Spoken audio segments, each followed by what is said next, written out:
वो भी रिकॉर्ड होना चाहिए, समझे? चलिए ओके स्टार्ट करते हैं। ठीक है, खिलजी डायनेस्टी। ठीक है। रुकिए, खोलने दीजिए पहले। आप आपको सेंड कर दिए हैं। हाँ हाँ हम देख रहे हैं।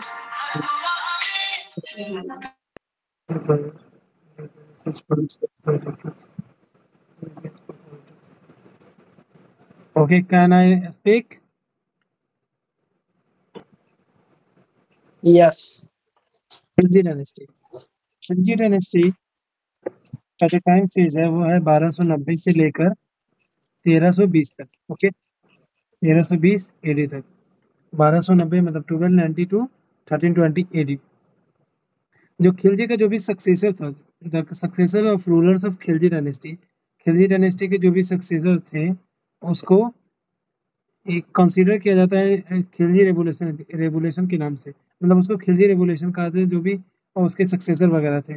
उसका क्यों खिलजी डायनेस्टी को खिलजी रेवोल्यूशन कहते हैं, तो उसका पहला कारण है कि उस समय में rise of common Muslim into power. मतलब पहले क्या हो जाता था कि जो पावर में है, जो मतलब तुर्क्स वगैरह वही सिर्फ अपॉइंट हो सकते हैं, मतलब राजा वगैरह बन सकते हैं, इसमें नोबल्स वगैरह बन सकते हैं। तो इसमें क्या अचीव हुआ था, स्टार्ट हो गया था कि rise of common Muslims into power. इसमें कॉमन मुस्लिम भी पावर में बैठ सकते हैं। ठीक है। Leave the racist policy of appointing Turks. Balban क्या किया था, बलबन देख रहे थे कि बलबन रेसिस पॉलिसी अपनाया हुआ था, मतलब कि तुर्क्स लोग ही को बड़ा पद पे अपॉइंट हो सकता है, बाकी सब जितने भी छोटे लोग हैं सब लोअर लेवल पे आता था। तो वो ने खिलजी डायनेस्टी ने क्या किया था कि वो जो पॉलिसी था उसका रेसिस पॉलिसी उसको हटाया और नन नन तुर्क्स को अपॉइंट करना स्टार्ट किया। ठीक है। Separation of religion from politics. पहले क्या होता था, सब कैलिफ की मदद से ही सब काम कैलिफ की मदद से होता था। कैलिफ अगर बोल दिया इस्लामिक लॉ, मतलब सीरिया जिसको कहते हैं, सरिया कहते हैं जिसको, तो सरिया के अकॉर्डिंग जो है वही। लेकिन क्या खिलजी के समय में मतलब सरिया के अकॉर्डिंग नहीं चलता था। कैलिफ को यहाँ तक तो कैलिफ को मानना भी वो लोग मानता भी नहीं था। ठीक है। तो separation of religion from politics आगे। इसका सबसे मेन रूलर है, सबसे नंबर 1 में है जलालुद्दीन खिलजी। ओके। इसका सिंपल बात है, खिलजी डायनेस्टी इसको क्यों कहते हैं, क्योंकि इसने क्या किया था, अपॉर्चुनिटी किया था कि कॉमन पीपल भी ब्यूरोक्रेसी का पार्ट बन सकते हैं। दूसरा, रेसिस्ट पॉलिसी को अपना छोड़ दिया था। तीसरा बोल सकते हैं कि खिलजी डायनेस्टी ने पॉलिटिक्स को रिलीजन से अलग किया। और चौथा एक रीजन आ रहा है कि इसमें एक राजा आएगा आगे, मुबारक शाह। मुबारक शाह तो खुद को अपने आप को कैलिफ ही घोषित कर देगा, ये मुबारक शाह अभी हम लोग देखेंगे। अब आगे है नंबर 1 जलालुद्दीन फिरोज शाह खिलजी। जलालुद्दीन फिरोज शाह खिलजी का जो टाइम पीरियड है याद रख सकते हैं तो याद रखिए, वरना कोई दिक्कत नहीं है। 1290 से 1296। ठीक है। 1290 टू 1296 6 साल रूल किया था। Jalaluddin Khilji was the founder of, Jalaluddin Khilji Khilji dynasty का फाउंडर है और फर्स्ट सुल्तान दिल्ली का है जो कि benevolent approach towards Hindu. Hindu के लिए मतलब इसका अप्रोच जो था वो मतलब नॉर्मल था। ये नहीं कि मतलब ये दो मतलब ये क्या कहा था कि मतलब जिस जिस एरिया में अगर जनता ज़्यादा जिसका मेजोरिटी है उसके अकॉर्डिंग ही रूल कर सकते हैं, ये नहीं कि उसको एक इस्लामिक स्टेट बनाए। बाकी जितने भी दिल्ली सल्तनत में बाकी अलग जो भी रूलर था वो इसको इस्लामिक स्टेट बना हेलो। दिया। हाँ। तो सुबह में कितना बजे ट्रेन है किसका? आपका? आपका आपका। हम कहाँ जा रहे कहीं नहीं ना जा रहे हैं? हैं ना। तो इतना तेज क्यों बोल रहे हैं? अब वो तो उसका रीजन तो आप हैं, हम नहीं भी जाना। धीरे धीरे भी जल्दी जल्दी खत्म हो सकता है। तो हम तो सोच ही रहे थे कि धीरे धीरे धीरे बताएंगे तो ज्यादा अच्छा रहेगा, लेकिन आप ही बोले हैं, मना किए हैं, तो सोचिए। हम बोले कि उतना बैकग्राउंड में उतना डिस्क्रिप्शन में ना जाइए। हम ये नहीं कहें कि समझाना भी है तो इतना स्पीड में। चलिए ठीक है, तो बता दिए तो अच्छा काम किए।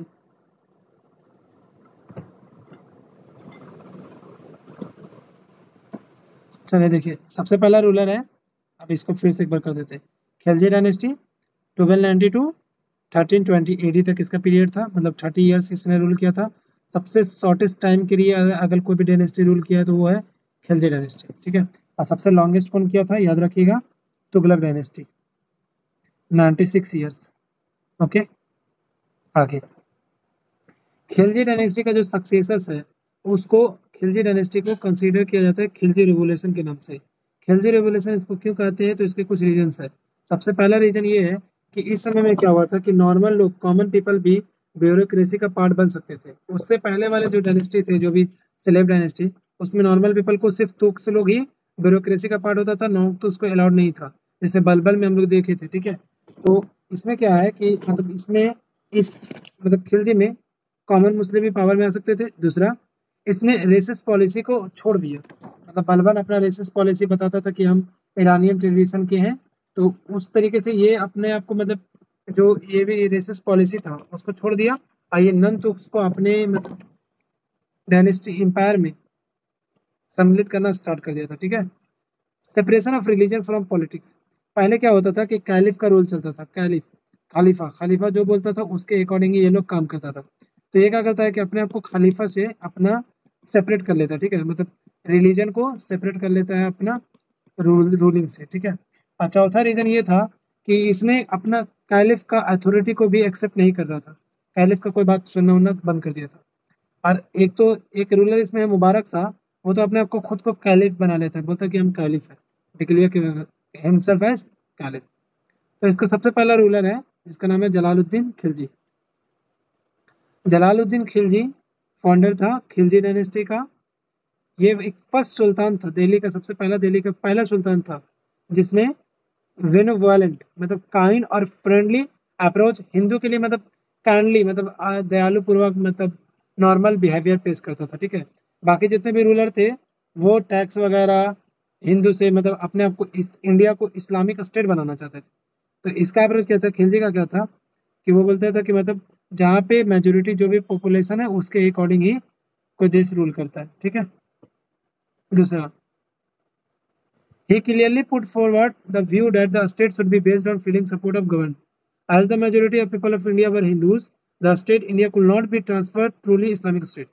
तो अभी हम डिस्कस किए थे कि इसने क्या किया था, ये क्लियरली बात कर दिया था कि स्टेट को गवर्न उस बेसिस पे किया जा सकता है जो जहाँ के मेजोरिटी हिंदूज हो, तो उस स्टेट को ट्रूली इस्लामिक स्टेट नहीं बनाया जा सकता है। इसका अप्रोच ये था। आगे, ही वाज अ जनरस सुल्तान। नहीं समझे, ये लाइन नहीं समझे। देखिए, उसका कहना ये था कि मान लीजिए कि हिंदू इंडिया में पॉपुलेशन किसका ज़्यादा है, हिंदू का। मेजोरिटी उस समय में भी ज़्यादा था और आज भी, ठीक है। तो जितने भी रूलर थे, जैसे आपका स्लेव डायनेस्टी में इल्तुतमिश था, इल्तुतमिश इंडिया को एक इस्लामिक स्टेट बनाना चाहता था, ठीक है। तो वो इस्लामिक स्टेट बनाना चाहता था।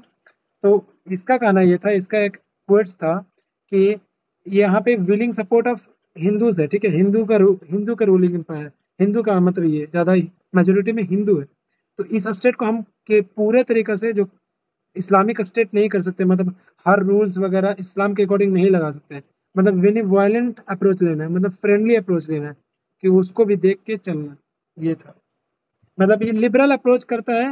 हार्श पनिशमेंट जो भी हिंदू को दिया जाता था वो हार्श पनिशमेंट को अवॉइड करता है, और हिंदू के खिलाफ जो भी हिंदू मेजोरिटी है और उसके खिलाफ एक लिबरल अप्रोच रखता है, जिसके कारण इसको लिबरल अप्रोच रखने के कारण इसको वीक रूलर भी कहा गया। मतलब सबके द्वारा दिल्ली सल्तनत के द्वारा इसको वीक रूलर के नाम से भी जाना जाता है, क्योंकि ये मतलब मैंने फ्रेंडली अप्रोच रखता था हिंदू के अकॉर्डिंग। इसीलिए सब चाहता था कि इंडिया एक इस्लामिक स्टेट हो, मतलब पूरा एकदम इस्लामिक स्टेट। कोई दिक्कत?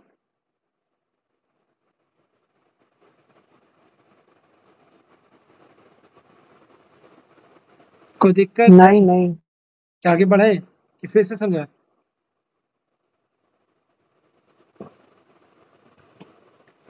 बोलिए, होगा तो हम बोल देंगे। once more. अच्छा ठीक। इसी को फिर से बोले, Yes. मतलब यहाँ पे देखिए, लगता है गुस्सा हो गए। खिलजी डायनेस्टी जो है, सुनिए, खिलजी डायनेस्टी का जो रूलर है जिसका नाम जलालुद्दीन फिरोज शाह खिलजी है, उसने क्या किया, उसने गद्दी पे 70 साल की उम्र में बैठता है। पहला बात तो ये याद रखिएगा, बूढ़ा की उम्र में बैठता है 70 साल की उम्र में। तो वो क्या करता है कि मतलब जो ये मुस्लिम है, ठीक है, ये मुस्लिम है, तो मुस्लिम में क्या होता था कि इस्लामिक शरिया के अकॉर्डिंग बहुत सारे रेगुलेशन वगैरह हार्डर लगा के था, किसके अगेंस्ट, हिंदू लोग के अगेंस्ट, ठीक है, क्योंकि यहाँ पे हिंदू मेजोरिटी में ज़्यादा था। तो हिंदू के अगेंस्ट बहुत जो उसका पॉलिसी, सबका पॉलिसी पहले दिल्ली सल्तनत में जो चलते आ रहा था वो हार्श पनिशमेंट, मतलब हार्ड पनिशमेंट दिया जाता था बहुत सारा। तो ये कहता है कि इसका एक क्वेट्स था, लाइन था कि इसका लाइन ये था कि स्टेट को गवर्न किया जा सकता है विद द सपोर्ट ऑफ, मतलब पीपल के अकॉर्डिंग हम उसके सपोर्ट से हम किसी पे राज कर सकते हैं, ठीक है। तो यहाँ पे मेजोरिटी जो है वो हिंदूज का मेजोरिटी है, यहाँ के जो पीपल है वो मेजोरिटी हिंदू के है। तो इसको हम फुल्ली इस्लामिक स्टेट डिक्लेयर नहीं कर सकते कि ये इस्लामिक स्टेट है, जिस तरीके से पाकिस्तान अपने आप को क्या क्या डिक्लेयर करके है कि हम एक इस्लामिक स्टेट है। तो उसी तरीके से कहा रहा है कि हम इसको इस्लामिक स्टेट डिक्लेयर नहीं कर सकते, मतलब इस्लाम के हर रूल्स एंड रेगुलेशन हम यहाँ पे नहीं लगा सकते, क्योंकि यहाँ पे मेजोरिटी ऑफ पीपल यहाँ पे हिंदूज है। आप समझे? क्लियर सर जी। चलिए आगे देखो। He was a general sultan who had forgave the Mongols and allowed them settle in Delhi after the conversion into Islam. ये बहुत इंपॉर्टेंट पॉइंट है, इसका आज ही हम क्वेश्चन मारे हैं, 2023 में पूछा है, ठीक है। आज सर भी बोले इस पॉइंट को थोड़ा ध्यान से पढ़िएगा। He was a general sultan who had forgave the Mongols and allowed them settle in Delhi after the conversion into Islam. This converted Mongols as known as New Musliman. Question ये आया था कि new मुसलमान किसको कहते हैं। तो देखिए इसके समय में क्या हो रहा था, यहाँ पे इंडिया है, यहाँ पे सेंट्रल एशिया में मंगोल का आक्रमण इंडिया पे हो रहा है, इन्वेजन हो रहा है, ठीक है। तो ये क्या करता है कि मतलब इसको मंगोल का जलालुद्दीन इधर है दिल्ली सल्तनत, इसमें लड़ाई होता है, लड़ाई होने के बाद ये मंगोल को हरा देता है, ठीक है। मंगोल को हराने के बाद जो यहाँ के पीपल है उसको इंडिया में लाके मतलब रखता है, और रखने के बाद यहाँ पे लाके इसको इस्लाम में कन्वर्ट कर देता है। तो he as general sultan who had forgive the Mongols, अब उसको माफ कर देता है, मंगोल्स लोग को माफ कर देता है। माफ करने के बाद उसको दिल्ली में रहने के लिए बोलता है, और दिल्ली में रहेगा, कन्वर्जन कर देता है उसको इस्लाम में, उसका जो भी रिलीजन था उसको इस्लाम में कन्वर्ट करने के बाद उसको दिल्ली में रख देता है, ठीक है। और यही कन्वर्टेड मंगोल्स को जो इस्लाम में कन्वर्ट हुआ, this converted Mongols known as new मुसलमान, यही है। तो यही जो मंगोल पूरी दिल्ली में अभी जाइएगा, जो मंगोल मुस्लिम है वहीं पे स्टैब्लिश होता है मंगोल पूरी, जो कि दिल्ली में। कोई दिक्कत? तो क्वेश्चन यही आएगा, हु इज न्यू मुसलमान? तो the converted Muslims, the Mongols were converted into Islam religion known as converted Muslim, new Muslim. कोई दिक्कत? मंगोल पूरी उसी समय इस्टेब्लिश हुआ था दिल्ली में, जो कि आजकल मंगोल मुस्लिम वहां पे रहते, उसी का वंशज है। His leniency was considered as weakness. इसका जो ये पॉलिसी वगैरह था, इसके पॉलिसी के अकॉर्डिंग इसको बहुत वीकनेस समझा जाता था, मगर मतलब इसको कमजोर समझा जाता था, क्योंकि लिबरल अप्रोच बना के था हिंदू लोगों के लिए, तो और रूलर के अकॉर्डिंग इसको कमजोर माना जाता था। तो इसका एक जो नेफ्यू है जिसका नाम अलाउद्दीन खिलजी है, वाज अगेंस्ट हिज पॉलिसी, जो अगला रूलर बनेगा इसके पॉलिसी के अगेंस्ट में था, ठीक है। तो उसका जो भतीजा है उसके पॉलिसी में अगेंस्ट था। Alauddin had a conspiracy against Jalaluddin Khilji and accumulated wealth from Devgiri. Devgiri को आज याद रखिएगा, आज के टाइम में जिसका नाम है दौलताबाद।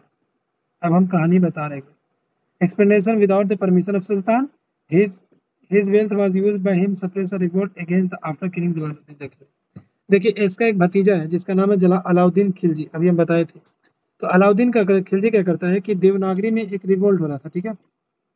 जाके वो देवनागरी में रिवोल्ट करता है, और वहाँ पे रिवोल्ट बिना देवगिरी वहाँ पे क्या करता है कि बिना परमिशन, सुल्तान के बिना परमिशन से, मतलब बिना जलालुद्दीन के बिना परमिशन से वहाँ पे जाके क्या कर देता है, वो रिवोल्ट कर देता है, ठीक है।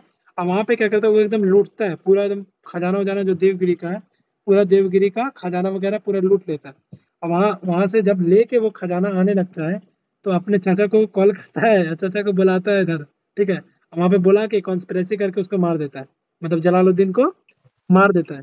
अब मारने के बाद कौन सा फोन से कॉल करता है? देखिए और देखिए ना मोहतजिम जी कितना खुश हो रहे हैं कि इसको मार दिया बुला के इधर। देखिए ये है अलाउद्दीन खिलजी, आईफोन 70 से कॉल करता है उसे। ये है जलालुद्दीन खिलजी, हाँ ये है जलालुद्दीन खिलजी, जो कि अभी प्रेजेंट टाइम है खिलजी का फाउंडर है, और प्रेजेंट टाइम का वंश ये रूल एम्पायर है, प्रेजेंट टाइम का किंग है किसका, दिल्ली सल्तनत का, ठीक है। ये क्या करता है, इसका भतीजा जिसका नाम है अलाउद्दीन खिलजी नेफ्यू, ये क्या करता है, देवनागरी में एक रिवोल्ट को दबाने जाता है। और वहाँ पे रिवोल्ट को दबाने के बाद वहाँ का जितना भी देवगिरी का जितने भी वेल्थ वगैरह है उसको क्या कर देता है, लूट लेता है। लूटने के बाद बिना चचा के परमिशन से ही अपने आप चले जाता है। चचा से कोई ने पूछा, ये अपने अंकल से कुछ पूछता भी नहीं है कि हम वहाँ पे जा रहे हैं, बिना पूछे चले गया, रिवोल्ट को ख़त्म किया, वहाँ पे वेल्थ वगैरह लूट वा के आने लगा। आने के बाद जाके सोचा कि चचा से माफ़ी उफ़ी मांग लेंगे, बिना बताए गए। तो चचा को बीच रास्ता में कॉल करके बुलाता है कि चचा आइए, थोड़ा सा हमको वहाँ पे लूट लाट के आए हैं, तो आपको कुछ देना होना, ठीक है। तो चचा जान को इसका जो चचा जान का नॉवेल्स है, ये मना करता है कि आप अकेले मत जाइए, बोलेगा आप अकेले आइए। अलाउद्दीन बोलता है आप अकेले आइए, तो चचा को ये लोग मना करता है कि मत जाइए अकेले। लेकिन चचा था 70 साल का था, बोला आप काहे मारेगा हमको, जाते हैं। गया वेल्थ लेने, वहीं पे मर्डर कर देता है जलालुद्दीन का, अलाउद्दीन खिलजी, और गद्दी पे बैठ जाता है। जब गद्दी पे बैठता है तो रिवोल्ट को दबाने के लिए, कि उसके नोबल्स को दबाने के लिए, जलालुद्दीन के नोबल्स को दबाने के लिए सबको इतना पैसा दे देता है कि सबका मुंह चुप हो जाता है, मतलब सबको चुप करा देता है। कोई दिक्कत? आज देवगिरी तुमको को मिला था पैसा मोहतसिम? देवगिरी को आज दौलताबाद के नाम से जानते हैं। अरे क्या बोले हुए, उस समय हम सोए हुए थे, यही गलती हो गई हमसे, ठीक है। और अपने आप को किंग घोषित कर देता है, फिर अलाउद्दीन खिलजी गद्दी पे बैठ जाता है। किसी को कोई दिक्कत है तो बोल दीजिए। नहीं, आपका खुशी देख के लग रहा है कि अच्छा हुआ कि जलाउद्दीन मार दिया अलाउद्दीन को। चाहे बात नहीं, देखिए, अलाउद्दीन मार दिया जलाउद्दीन को। इसके समय में हम तो बताए थे कि मंगोल्स वगैरह का बने, ठीक है। आगे अलाउद्दीन खिलजी, अलाउद्दीन खिलजी का जो नाम था वो था अली गुरसाब, ठीक है, ये याद रखिएगा। इसका नाम तो था अली गुरसाब, लेकिन गद्दी पे बैठता है अलाउद्दीन खिलजी के नाम से, ठीक है। इसने बलबन के रूप, देखिए ये क्या कर देता है, जो जलालुद्दीन खिलजी है वो लिबरल अप्रोच अपनाता है, लेकिन इसने क्या किया, अलाउद्दीन खिलजी ने ये बलबन का जो रूथलेस पॉलिसी था, blood and iron policy, blood and iron policy, इसको रिवाइव करता है, ठीक है। और ये जलालुद्दीन के पॉलिसी जो भी है उसको रिवर्स कर देता है, ठीक है, उसके पॉलिसी को हटा देता है। इसके जो नॉबिलिटी है वो उसको चैलेंज कर रहा था, इसका नॉबिलिटी जितने भी है जलालुद्दीन का, वो इसको चैलेंज कर रहा था, तो उसको क्या कर देता है कि ये लैंड, सॉरी एक मिनट, जो उसकी नॉबिलिटी है जो उसको चैलेंज कर देता है, तो वो क्या करता था, अलाउद्दीन खिलजी का किया था, कुछ काम किया था, ठीक है। जैसे वो आर्मी रिफॉर्म किया था, ठीक है। स्टैंडिंग आर्मी अपना बनाया था, अपने लिए एकदम पर्सनल एक आर्मी, स्टैंडिंग आर्मी बनाया था, जिसको सैलरी देना स्टार्ट किया था। दूसरा, लैंड को कैप्चर अपने अकॉर्डिंग कर लिया था, शराब बंदी कर दिया था, सोशल गैदरिंग, एक जगह आप जमा नहीं हो सकते हैं, स्पाई, कुछ जासूस वगैरह का एक मतलब ग्रुप बनाया था कि नॉबल्स पे ध्यान रखो कि नॉबल्स उसके अकॉर्डिंग कोई रिवॉल्व ना कर दे, ठीक है। तो ये नॉबिलिटी को चैलेंजेस करने के लिए कुछ रिफॉर्म पॉलिसी लाया। जैसे पहला, आर्मी रिफॉर्म, मतलब स्टैंडिंग आर्मी बनाया, जिसको सैलरी देना स्टार्ट किया। इससे पहले लैंड दिया जाता था, मतलब जिसको बोलते थे इकता, ठीक है, इससे पहले। तो इसने स्टैंडिंग आर्मी बनाया, सैलरी देना स्टार्ट किया, लैंड को कैप्चर कर लिया, सब लैंड अपने अकॉर्डिंग अपने अंदर में ले लिया, शराबबंदी बंद कर दिया, शराब को बंद कर दिया है। फिर सोशल गैदरिंग, आप शादी भी करिएगा तो बिना इनके परमिशन से, मैरिज भी इसके अकॉर्डिंग होगा। और स्पाई, स्पॉन्जिस वगैरह को भी इस्टेब्लिश किया, ठीक है। और इसने अलाउद्दीन खिलजी ने मार्केट रिफॉर्म किया करता है, वो सब हम आगे देखेंगे।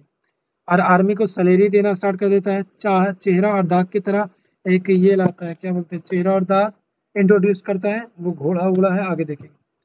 रिफॉर्म्स ऑफ लैंड, लैंड के लिए land survey, measurement, land revenue fix करता है, यही इसका काम। अब हम लोग इसके बारे में डिटेल में देखेंगे। Alauddin Khilji has reverse the policy of Jalaluddin Khilji. Social gathering नहीं ना होगा, हाँ, सोशल गैदरिंग नहीं ना होगा। इसके समय में कोई सोशल गैदरिंग नहीं होगा, मतलब मैरिज भी करिएगा ना तो इसके बिना परमिशन से मैरिज भी नहीं होगा। आप बस सोशल गैदरिंग लिखे हैं इसीलिए पूछ रहे थे। हाँ, मतलब ये सब क्या है कि ये कर रहा, मतलब इसको रोक रहा, कंट्रोल। यहाँ पे देखिए, यहाँ पे क्या लिखा हुआ, कंट्रोल।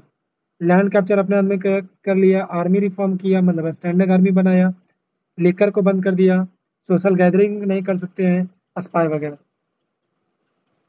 यहाँ तक कि कोई भी शादी वगैरह करेगा तो इससे पूछ के आगे देखिए।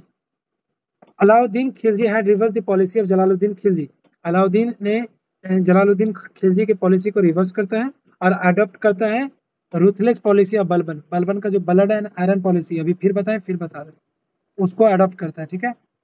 For the stability of state, state के स्टेबिलिटी के लिए इसने इस्टेब्लिश करता है कि एडमिनिस्ट्रेशन कुछ administrative for the stability of the state and to establish an efficient system administration he had introduce certain reform and initiative. State को stable करने के लिए इसने कुछ एफिशिएंट सिस्टम एडमिनिस्ट्रेशन में इंट्रोड्यूस करता है। जैसे क्या करता है कि फर्स्ट इसका काम है, इनिशिएटिव है, ये नोबिलिटी को कंट्रोल करता है, नोबिलिटी को पैसा वगैरह दे के इसको कंट्रोल कर लेता है, ठीक है। To curb the power of nobility he had issued ordinance, कुछ इशू करते हैं, मतलब नोबिलिटी के कंट्रोल को रोकने के लिए कुछ ऑर्डिनेंस इशू करते हैं। जैसे he had configurated the land of nobility, जितने भी नोबिलिटी के लैंड है उसको अपने अंदर में कब्जा कर लेते हैं। Prohibited the use of liquor, शराब का बंदी कर देते हैं, शराब नहीं पी सकते हैं। प्रोहिबिटेड देयर सोशल गैदरिंग, कहीं पे आप सोशल गैदरिंग नहीं कर सकते हैं। रीऑर्गेनाइज हिज इंटेलिजेंस सिस्टम, इसने एक सिस्टम को ऑर्गेनाइज किया जिसका नाम मतलब वो स्पाई वगैरह या स्पॉन्जिस स्पॉन्जिस को एस्टैब्लिश करता है, ठीक है।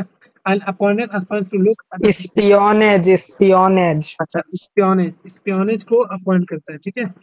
अपॉइंटेड स्पियोनेज जो नॉवेल्स के काम वगैरह को देखेगा कि उसके खिलाफ कुछ ये नहीं कर रहा। अब इसका है मिलिट्री रिफॉर्म, इसने मिलिट्री रिफॉर्म किया था। तो ही वॉज द फर्स्ट सुल्तान, पहला सुल्तान था जो मेंटेन स्टैंडिंग आर्मी बनाया था और उसको कैश सैलरी दे रहा था, मतलब पैसा कैश में दे रहा था, ठीक है। इससे पहले क्या होता था कि लैंड दिया जाता था, इसने कैश देना स्टार्ट किया, ठीक है। तो he was the first sultan to maintain standing army and to give cash salary. He introduce the system of dagh, इसने दाग और चेहरा स्टैब्लिश किया। दाग और चेहरा क्या, he introduce the system of dagh that is branding of horses, मतलब अलग अलग वैरायटी ऑफ हॉर्सेस का, मतलब वैरायटी ऑफ हॉर्सेस को, ब्रांडिंग ऑफ हॉर्सेस को दाग कहते हैं, ठीक है। To sort best breed horses, मतलब कौन अच्छे ब्रीड का हॉर्सेस है उसी सिस्टम को दाग कहते हैं। तो he introduce the system of dagh that is branding of horses to sort best breed of horses, मतलब अच्छे अच्छे हॉर्सेस को लाता था, उसी सिस्टम को जो ब्रांडिंग ऑफ हॉर्स है उसको दाग कहते हैं। दूसरा है चेहरा और हुलिया। चेहरा और हुलिया क्या है, it is a system of keeping record of soldier, कितने सोल्जर्स है, सोल्जर के बारे में रिकॉर्ड रखना, उसी को कहते हैं चेहरा या हुलिया, ठीक है। उसके बारे में, सोल्जर के बारे में जितने भी डिस्क्रिप्शंस वगैरह हैं, जो भी उसके कीपिंग रिकॉर्ड है, उसी को रखने को कहते थे चेहरा। और दाग क्या है, दाग है आपका breed of branding horses, branding of horses, ठीक है। कोई दिक्कत सालू आपको? नहीं, कोई दिक्कत नहीं है। मुन्नू से भी पूछ लेता, मुन्नू आपको कोई दिक्कत? नहीं है sir ji.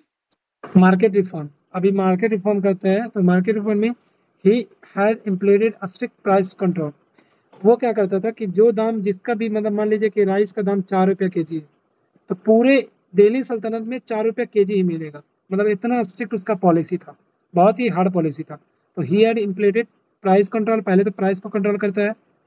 To balance demand and supply he had control contracted Banjaras with the advance payment, market को कंट्रोल करने के लिए वो क्या करता था, जो वहाँ पे बंजारास होते थे, मतलब जो बंजारास उसको कहते हैं, मतलब आपको बता सकते हैं बंजारा मतलब वो जो, मतलब क्या बोलते हैं, जो मतलब, अरे यार याद नहीं आ रहा। जो क्या, जो मतलब क्या बताना टीचर। बता रहे सर। अरे बंजारा उसको कहते हैं जिसका कोई फिक्स्ड घर वगैरह नहीं है, वो हाँ हाँ हमेशा हाँ हाँ हाँ। घूमते फिरते तो रहता है। क्या कहता है सुनिए, जो मतलब बेचता था सामान वगैरह, हाँ सामान वगैरह जो बेचता था ना, तो उसको एडवांस पेमेंट दे दिया जाता था, मतलब कि आपको जैसे प्राइस दाम रख दिया अब आपका 4 रुपये के जी, तो उसको घट रहा या बढ़ रहा तो उसको पहले ही पेमेंट कर देता था। To balance demand and supply he had contracted Banjara, वो डायरेक्ट बंजारा से कॉन्ट्रैक्ट करता था, ठीक है। और उसको इतना रुपये दाम वगैरह फिक्स करके वो अपने मार्केट को पॉलिसी को बना के था मार्केट रिफॉर्म में। तो विथ एडवांस पेमेंट उसको पहले ही पेमेंट दिया जाता था। He had strictly provided hoarding and black marketing, उसने ब्लैक मार्केटिंग और होर्डिंग को प्रोवाइडेड कर दिया था। He had strictly prohibited hoarding and black marketing, मतलब उसने अपने मार्केट में होर्डिंग और ब्लैक मार्केटिंग को प्रोहिबिटेड पूरी तरीके से कर दिया था, ठीक है। ही had establish old separate market is smooth functioning, उसने अपने जो मार्केट है उसको स्मूथ फंक्शनिंग करने के लिए कुछ मार्केट का इनिशिएटिव करता है। जैसे उसके there are 4 different types of market, उसने 4 डिफरेंट मार्केट को एस्टैब्लिश करता है। जैसे पहला है ग्रेन्स, अनाज के लिए अलग मार्केट था। क्लोथ, क्लोथ और ग्रोसरी एक ही में, क्लोथ एंड ग्रोसरी के लिए एक अलग मार्केट बनाया। और market of horse, kettle and slaves, इसका एक अलग मार्केट बनाता है। और एक मार्केट बनाता है miscellaneous.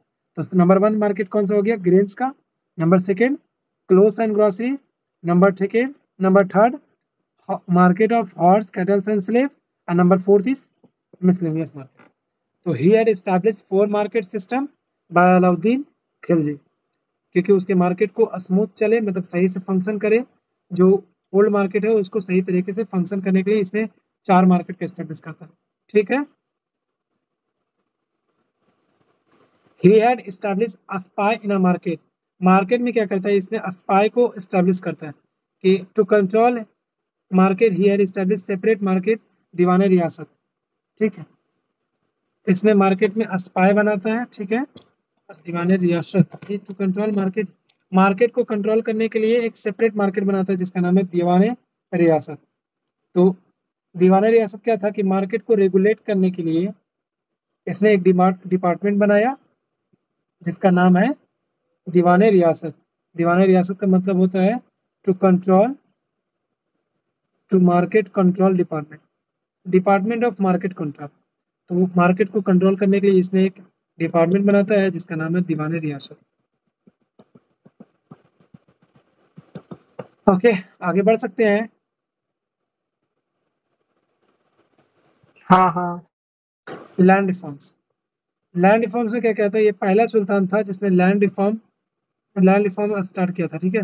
He was the first sultan of Delhi सल्तनत who had conducted land survey and measurement, ये दिल्ली सुल्तान का पहला सुल्तान था जिसने लैंड रिफॉर्म स्टार्ट किया था। लैंड रिफॉर्म में लैंड सर्वे स्टार्ट करवाया था और मेजरमेंट करवाना स्टार्ट करवाया था। तो ही was the first Sultan who had conducted land survey and measurement. He had fixed rate of revenue 1/6 of produce, इसने क्या किया है कि लैंड में जो भी रेवेन्यू होगा उसका 1/5 आपको, जो उसका प्रोड्यूस है वो आपको ये देना पड़ेगा राजा को। तो he had fix the rate of revenue of 1/5 of the produce, ठीक है।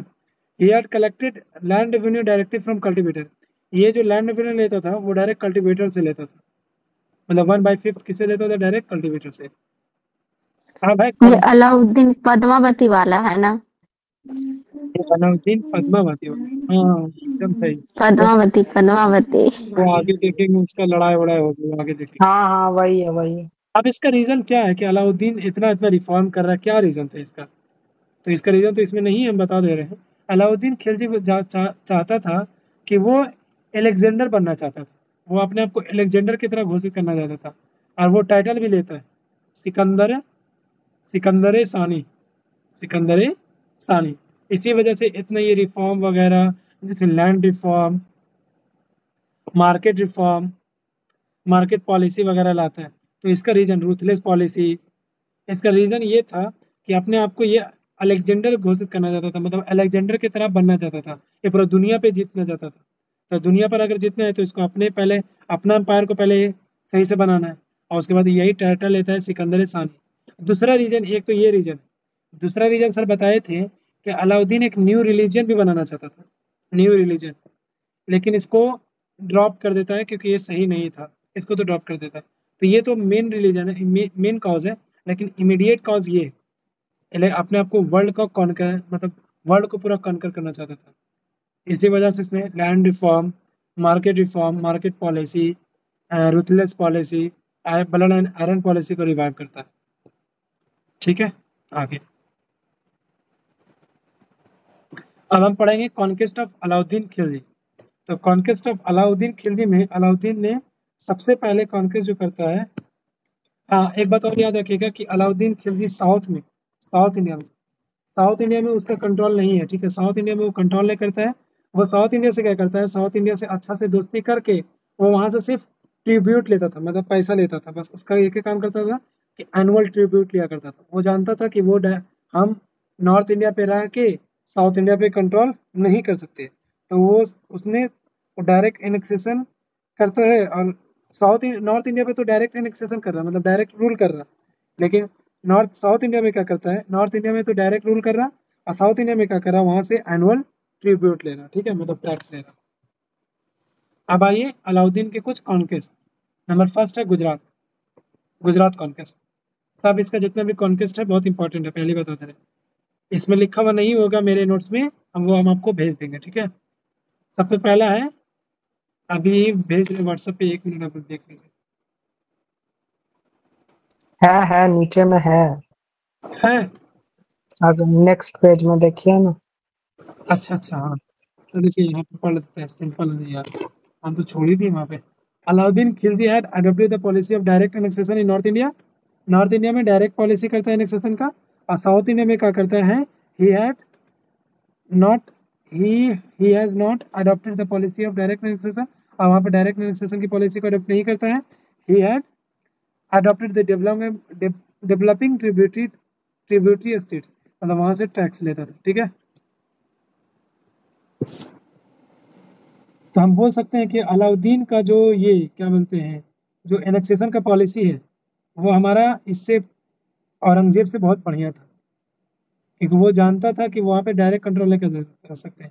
लेकिन औरंगजेब क्या था कि वो परेशान था, 36 साल वहाँ पे रेगुलर रहने के बावजूद वहीं पे वो मर गया, लेकिन तब तक कंट्रोल नहीं कर पाए। तो हम बोल सकते हैं कि इसका जो ये है एनेक्सेशन पॉलिसी है, वो औरंगजेब से बहुत अच्छा है। इम्पॉर्टेंट नॉर्थ इंडियन एक्सपेडिशन, उसका नॉर्थ इंडिया का एक्सपीडिशन, ठीक है। सबसे पहला है Gujarat expedition. This expedition was because of economic importance of Gujarat. Gujarat एक इकोनॉमिक इंपॉर्टेंस के लिए इसका एक्सपीडिशन इसलिए इंपॉर्टेंट था क्योंकि यहाँ पे बहुत इकोनॉमिक प्रॉस्पर एरिया था, ठीक है। Further Gujarat was famous for horse trade. Gujarat से क्या होता था, जितने भी हॉर्स ट्रेड होते थे, मतलब जो भी ईरान से, पर्सिया से, आपका ओटोमन एम्पायर से, जो जिससे भी मतलब हॉर्स ट्रेड होता था, और गुजरात के रास्ते में होता था, क्योंकि यहाँ पे पोर्ट था, इस वजह से, ठीक है। तो इस वजह से इसके लिए इम्पोर्टेंट भी था। During this expedition the king of Gujarat was Raja Raikaran. यहाँ पे जो राजा था गुजरात में उस समय, राजा था जिसका नाम था राजा रायकरण, ठीक है। उस समय का राजा गुजरात का था Raja Raikaran. During this expedition his military commander Nusrat Khan had purchased eunuch Malik Kafur to gift Alauddin Khilji. देखिए, जब वो लड़ाई करता है गुजरात से, ठीक है, तो उसका जो मिलिट्री है नुसरत खान नुसरत खान क्या करता है, जीत जाता है, ठीक है। और उससे क्या करता है, एक वहाँ पे गिफ्ट करता है अलाउद्दीन खिलजी को एक इनोक बोल सकते हैं ट्रांसजेंडर को, ठीक है। एक बहुत अच्छा योद्धा था जिसका नाम था मलिक काफूर। तो एक इनोक मलिक काफूर को क्या करता है, वहाँ से लेके आता है, वहाँ से गिफ्ट करता है किसको, अलाउद्दीन खिलजी को। कौन करता है, नुसरत खान। गुजरात का एक्सेप्टेशन कब हुआ था, 1299। किसके किसके बीच में हुआ था, तो नुसरत खान के बीच में और राजा रायकरण के बीच में, ठीक है। किस लिए हुआ था, क्योंकि इकोनॉमिक इंपॉर्टेंस था, और वो जो लोकेटेड था वो स्ट्रेटेजिकली लोकेटेड अच्छा एरिया पे था, ठीक है। नुसरत खान धोखा दिया राजा रायकरण को, हाँ, मतलब यही ना। नुसरत खान को धोखा नहीं दिया। नुसरत खान रूलर है किसका, नुसरत खान मिलिट्री कमांडर है हमारा इसका। तो वो गिफ्ट कर रहा है अलाउद्दीन खिलजी को, मलिक काफूर को। हाँ, तो वो धोखा दिया राजा रायकरण को तभी ना। कैसे धोखा दिया, क्या चीज धोखा, बता दे। अब राजा रायकरण गुजरात का राजा है, ठीक है, वहां हमला करने गया है अलाउद्दीन खिलजी, अलाउद्दीन नहीं, और उस अलाउद्दीन नहीं गया, नुसरत खान गया, उसका मिलिट्री कमांडर। सुनिए अच्छा, ध्यान, अलाउद्दीन नहीं गया है।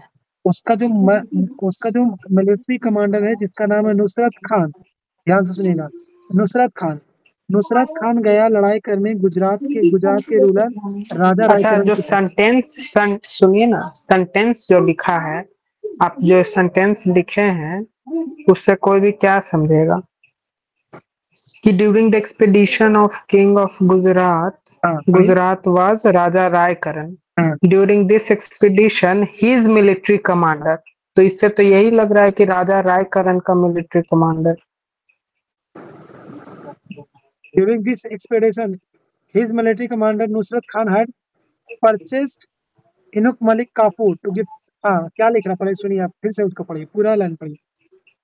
हाँ, अब तो आप बोले तो हम समझ गए, लेकिन पहली बार में अगर कोई पढ़ेगा तो उसको यही लगेगा कि राजा रायकरण का मिलिट्री कमांडर के बारे में बोल। नहीं, नुसरत खान इसका मिलिट्री था अलाउद्दीन खिलजी का। अब हम समझ गए। हाँ, तो एक बार हम फिर से बोल देना, वो लोग कंफ्यूज हो गए होंगे ज्यादा सुन के।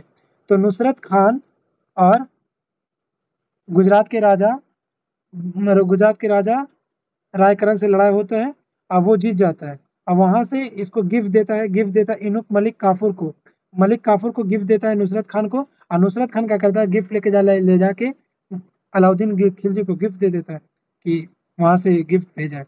ठीक है, अब क्या करता है, जितने भी लड़ाई होगा, याद रखिएगा, जितना भी लड़ाई होगा साउथ इंडिया में, उसको यही मलिक काफूर ही एक्सपेडिशन को रोकेगा। ठीक है, majority of south Indian expedition of Alauddin Khilji के समय में जितने भी साउथ इंडिया में जो भी लड़ाई होगा, उसको लीड कौन करेगा, मलिक काफूर, जो इनक था।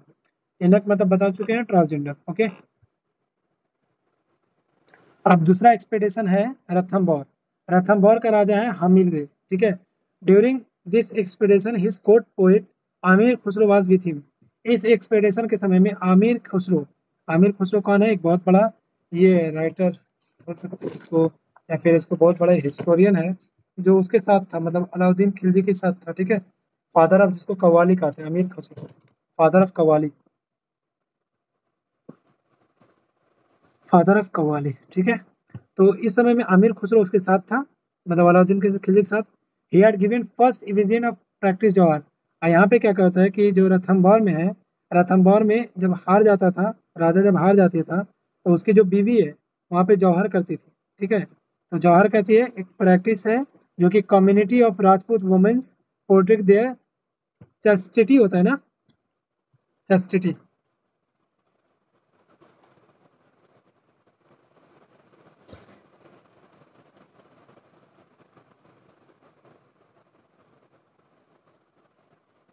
अपने सम्मान को बचाने के लिए, अपनी शुद्धता को बचाने के लिए वो लोग क्या करती थी, औरत लोग जौहर करती थी। तो इसमें रणथंभौर में भी अलाउद्दीन जीत जाता है। तो सिंपल बात, at the time of Ranthambore the ruler of Hammir Dev, इससे लड़ाई होता है, उसके साथ अलाउद्दीन खिलजी के साथ आमिर खुसरो के साथ में रहता है, और उसने अपने बुक में एविडेंस देता है कि वहाँ पे प्रैक्टिस ऑफ जौहर होता था। जौहर क्या है, जौहर एक कम्युनिटी डाइंग, मतलब एक साथ पूरे लोग मिलके, मतलब कुछ वुमेन्स लोग, राजपूत वुमेन्स लोग अपने चैस्टिटी को बचाने के लिए वो एक अग्नि में कूद के अपना जान दे देती थी, इसी को कहते जौहर। कोई दिक्कत किसी को भी?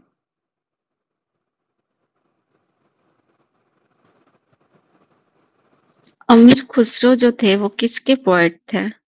वो 8 राजा के पोएट में रहे हैं, लेकिन इस समय थे अलाउद्दीन खिलजी के। इस समय जो थे वो ठीक है। अलाउद्दीन खिलजी के, और वही अपने बुक्स में लिखते हैं, मतलब पहली बार देखते हैं कि यहाँ पे जौहर प्रैक्टिस हो रहा है। अब जौहर प्रैक्टिस क्या है, तो वो देखें कि अब group of women, Rajput women dying with, एक साथ, मतलब सब मिलके एक साथ मर रही है आग में, मतलब कूद के अपना जान दे रही, अपने चैस्टिटी को बचाने के लिए, मतलब अपने शुद्धता को बचाने के लिए। समझे? सुंदरता या फिर अपना इज्जत बचाने के लिए? वही बोले, शुद्धता मतलब अपनी सम्मान को, अपनी गरिमा को। हम्म हम्म ये राजपूताना, सटीक वर्ड नहीं है, सुंदरता बचाने के लिए। सुंदरता नहीं है, बोले शुद्धता, बोले शुद्धता। अच्छा, शुद्धता, हमको सुंदरता सुनाई दे रहा था। अरे यार, इतना भी हिंदी में पनीर है क्या नहीं भाई वो? जाइए। हाँ, पनीर है क्या वो जो तुम शुद्धता बोल रहे हो? चलिए आगे देखिए। चित्तौर हम्म एक्सपीडिशन चित्तौर का रूलर जो था, वो था राणा रतन सिंह। ठीक है, राणा रतन सिंह की एक बहुत ही ब्यूटीफुल वाइफ थी, जिसका नाम था पद्मिनी।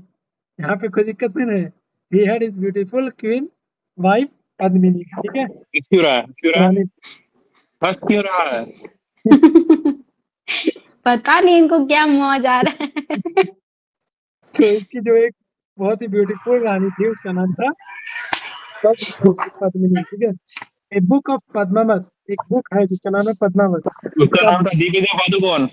ए book of Padmavat of Malik Mahmud Jayasi का एक बुक है जिसका नाम है पद्मावत। उसने लिखता है कि during the time of Sher Shah in 1450 informs that Alauddin Khilji had attacked Chittor for Rani Padmavati. 1540 में जो मलिक जैसी है शेरशाह सूरी के समय में, अभी याद रखिएगी बात, एक राइटर है जो किसके समय में, शेरशाह सूरी के समय में है, ठीक है।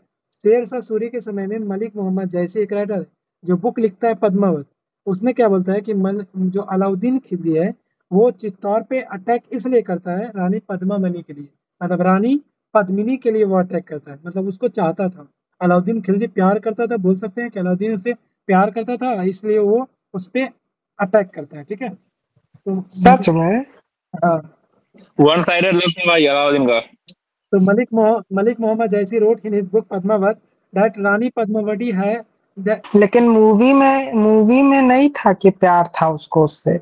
नहीं, तो वो ज्यादा बुक में तो अधिकतर मतलब सर बताते हैं, सब लोग तो यही बताते हैं कि उसका कुछ रिलेशन था, मतलब चाहता था वो। पसंद करता था, मतलब प्यार ही करता था एक टाइप से। बस हाँ, मूवी में भी तो बताया गया था कि वो पसंद करता था। देखिए मूवी में जो दिखाया गया सीन, उसमें बहुत सारा इस चीज को मतलब अगेंस्ट दिखाया गया है, ठीक। हम एक बात लेकिन मूवी हाँ, में तो उसको और अति औरत का लत था ना, तो हाँ, प्यार औरत कहाँ का था लत उसको? था, लेकिन नहीं, उसको हासिल करना था पद्मावती को, क्योंकि वो बहुत ही उसको पसंद थी, बहुत ही वो खूबसूरत थी, इसलिए। उसके हाँ, तो खूबसूरती पे प्यार वो कहाँ फिदा, करता था? खूबसूरती तो पे वो फिदा। प्यार नहीं कह सकते, मतलब उसको वो हासिल तो करना लत। था, उसको बस लेकिन पद्मावत उसको से तो हासिल दीपिका करना था। पादुकोण थी। क्या? हाँ, हाँ, अलाउद्दीन खिलजी। अच्छा, अब छोड़िए, अब हासिल करे कुछ करे, पद्मावती के लिए लड़ाई तो हो गया ना, चलिए आगे तो बढ़िए। पद्मावत के लिए लड़ाई करता है, और उसके बाद क्या कहता है कि जब वो रतन सिंह हार जाता है अलाउद्दीन खिलजी से, तो रानी पद्मावती क्या कर देती है कि सुसाइड कर लेती है पॉइजन लेकर, मतलब वो अपने हाथ में लेकर आती थी तब हमेशा। मूवी में था कि जौहर मूवी की। में वही बात, मूवी में था कि वो जौहर की है। तो हम लोग तो बुक के अकॉर्डिंग चलेंगे ना, तो मूवी में तो बहुत सारा चीज ऐसा ऐसा बता दिया है जो कि उसके अकॉर्डिंग हमको लगता है कि सही नहीं है। जैसे अभी औरंगजेब वाला मतलब जो मूवी, अरे सर मूवी ने में भी कहा था बताया कि गया जौहर वो की है। गलत। अभी नहीं, एक सर ने भी कहा था जौहर की है। मूवी आया था औरंगजेब पे, ठीक है, औरंगजेब पे आया था। तो उसमें क्या विजेंद्र अब चौहान औरंगजेब के पीछे क्यों पड़े हुए हैं? तो विजेंद्र चौहान जी क्या बोले कि ये मूवी जो उसमें दिखाया गया है वो पूरा सच्चाई नहीं है, मूवी को पूरा तरीके से सच्चाई नहीं मान सकते। ओके, बस वो तो अब पहले ही लिखा हुआ भी रहता है। वो कुछ ज्यादा बढ़ा चढ़ा के, बहुत सारा रीजन होता है, बढ़ा चढ़ा के अच्छा, दिखा। ये भी लिखा हुआ रहता है, ये बस इंटरटेनमेंट के लिए है, इसको अपने समथिंग समथिंग ऐसा चीज लिखा हुआ रहता है कि अपने रिलीजन को लेकर के ना आपको हर्ट पहुंचाने का, ये मतलब कुछ लिखा हुआ रहता है ऐसे चलिए, ही। अब आगे आता है हमारा देवगिरी, ये sorry, Deccan and south Indian expedition. अब साउथ इंडिया में ये कौन कौन सा एक्सपीडिशन किया ये देखना है। तो एक्सपीडिशन अगेंस्ट यदा यदा वाज क्या था यार, अरे यादवास यादवास। है। यादवास है। यादव। सॉरी, इसको यादवास को याद रखिएगा, देवगिरी, ठीक है, यहाँ पे लिख दे रहा हूँ मैं, वहाँ पे ऐड कर लीजिएगा। एक्सपेक्टेशन अगेंस्ट देवगिरी बोलिए, या तो फिर, अरे है तो वही तो लिखा हुआ आगे, हम काहे नहीं देख पा रहे, सॉरी। एक्सपेक्टेशन अगेंस्ट यादा यादवास है ना, यादवास ऑफ देवगिरी। देवगिरी के अगेंस्ट में इसने पहला मतलब एक्सपेक्टेशन किया था। इस समय यहाँ पे का रूलर था, वो था रामचंद्र देव, ठीक है। अब दूसरा एक्सपेडिशन है अगेंस्ट काकतियाज ऑफ वरांगल। अभी काकतियाज कौन है बता दे रहे हैं शॉर्ट में। विजयनगर जब हम लोग पढ़ेंगे तो विजयनगर में ही काकतियाज आता है, ठीक है। काकतियाज जो काम्पिली काकतियाज वो ट्रांसफर करता है कैपिटल, वो लोग हम लोग आगे देखेंगे विजयनगर और बहमनी अंपायर में, ठीक है। अभी ज़्यादा ही नहीं करना है, बस बता दिए। काकतियाज कहाँ पे है तो याद रखिएगा, विजयनगर अंपायर में ही एक सिटी है जिसका नाम काकतियाज, और उसके बगल में काम्पिली। तो वो सब हम लोग we will see in next chapter. तो यहाँ पे का जो रूलर है वो है रूलर प्रताप रुद्रदेव। ये याद रखिएगा, सब जितना भी है, जितना भी लड़ाई कर रहा है सबको जीत जाता है, एक भी नहीं हारता है। अब है होयसलास ऑफ हाँ, द्वार समुद्र होयसलास ऑफ द्वार समुद्र। होयसलास कौन है तो होयसलास भी विजयनगर में ही है, ठीक है। होयसलास भी विजयनगर एम्पायर में है। तो होयसलास ऑफ द्वार समुद्र को भी जीत लेता है। इस समय रूलर इसका था वीर बल्लाल थर्ड। वीर बल्लाल थर्ड अब है पांड्याज ऑफ मदुरई। पांड्याज ऑफ मदुरई के अकॉर्डिंग उसके भी खिलाफ जी जाता है। यहाँ पे का रूलर है वीर पांड्या। तो सिंपल बात है, इसने साउथ इंडिया में 4 लड़ाई लड़ा है। साउथ दक्षिण इंडिया में पहला expedition against Yadavas of Devagiri ruler Rai Ramchandra Dev. दूसरा काकटियाज ऑफ रंगल रूलर प्रताप रुद्र देव, इसको भी जी जाता है। और सलाज ऑफ द्वार समुद्रा वीर बल्लाल ठड। पांड्याज ऑफ मदुरा या मदुरै रूलर वीर पांड्या। अब इसके समय में कुछ मंगोल इन्वेंशन होते हैं, ठीक है। During the time of Alauddin Khilji maximum Mongol invasion took place. जितना भी मंगोल इन्वेंशन हुआ था सब इसी के समय में हुआ था। ज़्यादा मंगोल इन्वेंशन जो होते थे इसी के समय में होता है। तो हम तो पहले ही बताए थे कि खिलजी डायनेस्टी में सबसे ज़्यादा मंगोल का आक्रमण होता है, जिसके कारण वो लड़ाई करता है जब जलालुद्दीन, तो उसको जीत लेता है। जीतने के बाद जो मंगोल्स को दिल्ली में ला के उसके इस्लाम में कन्वर्ट करने के बाद न्यू मुसलमान का नाम देता है। आगे कंट्रीब्यूशन ऑफ अलाउद्दीन खिलजी। अलाउद्दीन का खिलजी का कंट्रीब्यूशन क्या है? तो अलाउद्दीन खिलजी जो है वो बहुत बड़ा ग्रेट बिल्डर भी है, ठीक है। He was a great builder as well. इसने कुछ कंस्ट्रक्टेड करता है इंडिया में, जैसे अलाई दरवाज़ा, सिरी फोर्ट, हौज खास, जो दिल्ली में हौज खास है उसको ये बनाता है, ठीक है। कल्चरल आउटलुक से देखें तो इसने बहुत सारा कंस्ट्रक्शन किया है। सबसे पहला अलाई दरवाज़ा, दूसरा हौज खास और तीसरा सिरी फोर्ट, ठीक है। और इसने एक मॉस्क्यू भी इस्टेब्लिश करता है जिसका नाम है जमाइत खान मॉस्क्यू, और इसका जो कैपिटल था सिरी।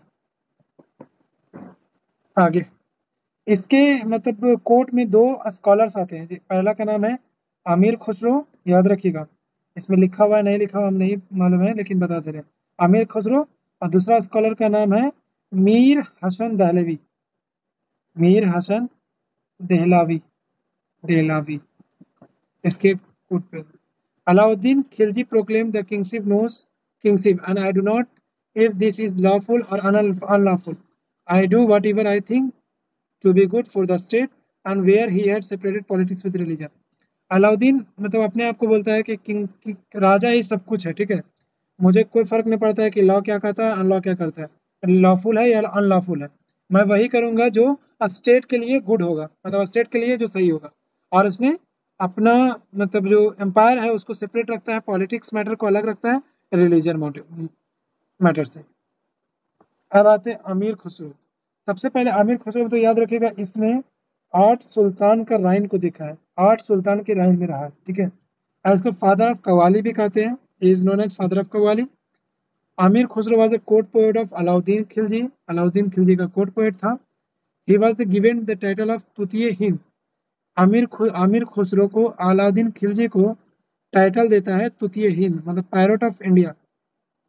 Sorry Amir Khusro was a great poet of Alauddin Khilji and he was given the title of Tute and he was given the title of Tute Hind Parrot. He was given the title of Tute Hind ठीक तो बोल रहे हैं, दिक्कत क्या है इसमें?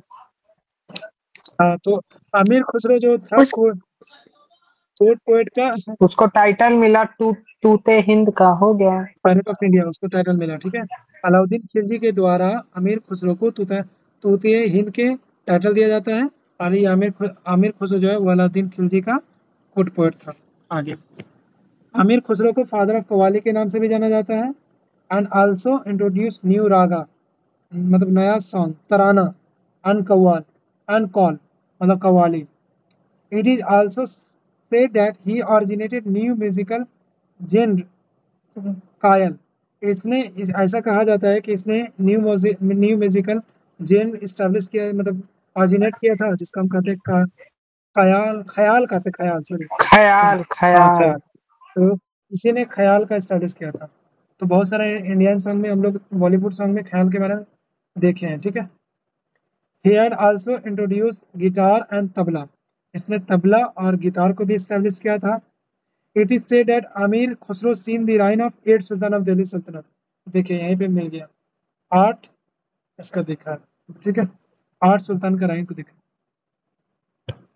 During the time of Alauddin Khilji Mongol invaders under the leadership of Khwaja came up to Delhi but he prevented came into the capital city. During the time of Alauddin Khilji, Mongol invaders under the leadership of Khwaja came up to Delhi and prevented.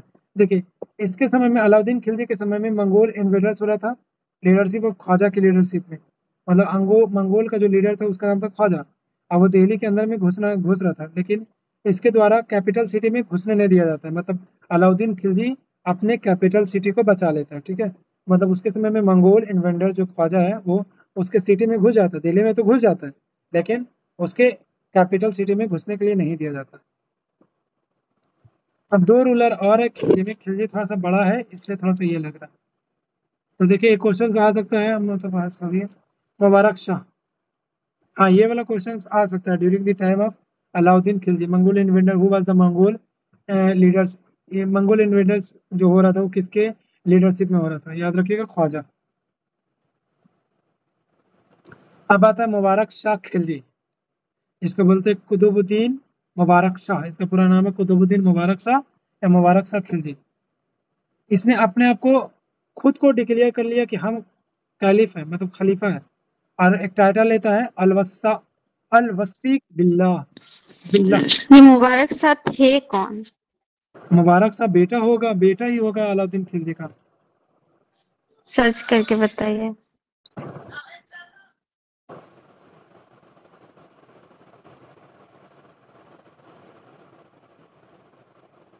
बेटा ही है, वो तो उसका नेफ्यू था, तो मुबारक शाह शायद बेटा ही था,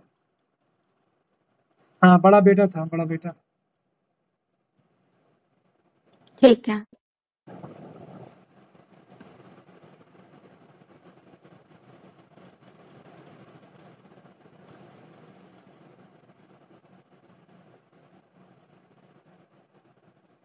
चलिए देखिए, तो यंगर बेटा था उसका मुबारक शाह था अलाउद्दीन खिलजी का बेटा।